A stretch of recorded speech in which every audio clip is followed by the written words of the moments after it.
Shalom à toutes et à tous. La paracha Tazria Mesora nous propose une étude profonde, parfois déroutante, mais essentielle.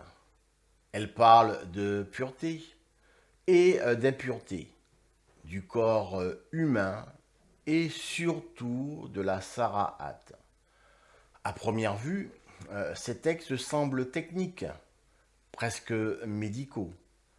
Mais dans la tradition séfarade, nos sages enseignent qu'il s'agit d'un langage spirituel, un message d'Hachem adressé à l'homme. La paracha commence par la naissance. Veisha qui Tazria Veyalda Zara.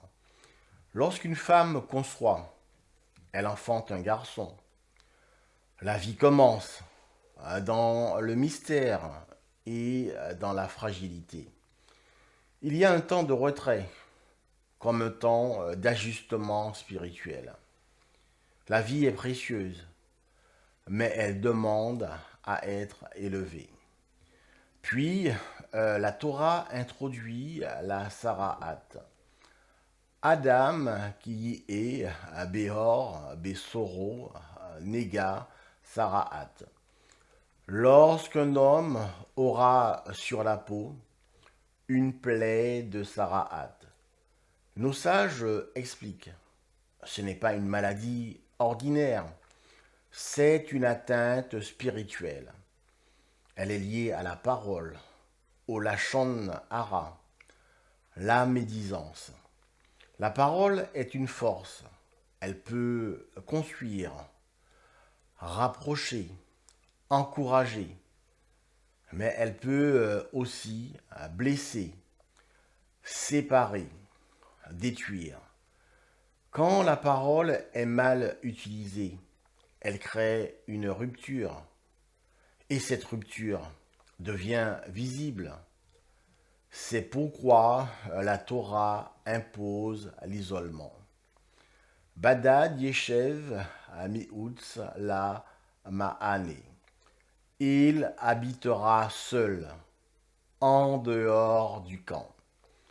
Cet isolement n'est pas une punition aveugle, c'est une mesure éducative.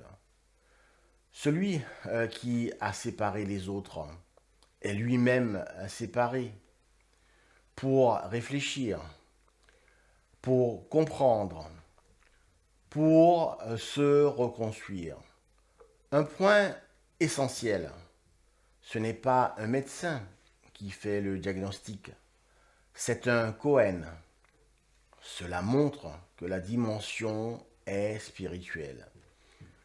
Le Cohen observe, il écoute, il accompagne, il guide vers un retour, vers soi-même et vers Hachem. Dans la paracha Metzora, la purification est décrite. Ve laka la mitaer, shtei siporim ayot teorot. Il prendra deux oiseaux vivants et purs. Les oiseaux symbolisent la parole, leur chant, leur voix. La réparation passe par une transformation de la parole. Il ne suffit pas d'arrêter de mal parler.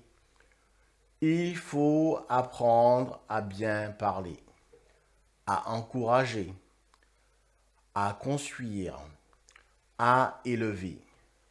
La purification devient une renaissance, une parole juste, plus consciente, plus responsable. Aujourd'hui, la Sarat n'apparaît plus, mais son message est toujours présent. Chaque parole compte, chaque mot laisse une trace.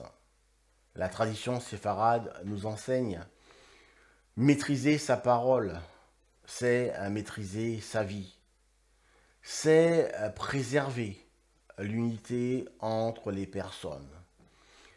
Tadria Messora nous invite à la vigilance intérieure, à observer nos mots, à choisir une parole qui construit plutôt qu'une parole qui détruit. C'est un travail exigeant, mais c'est un chemin de lumière. Merci de m'avoir écouté, Toda Rabba, excellent Shabbat, Leitra Hot, Raverim.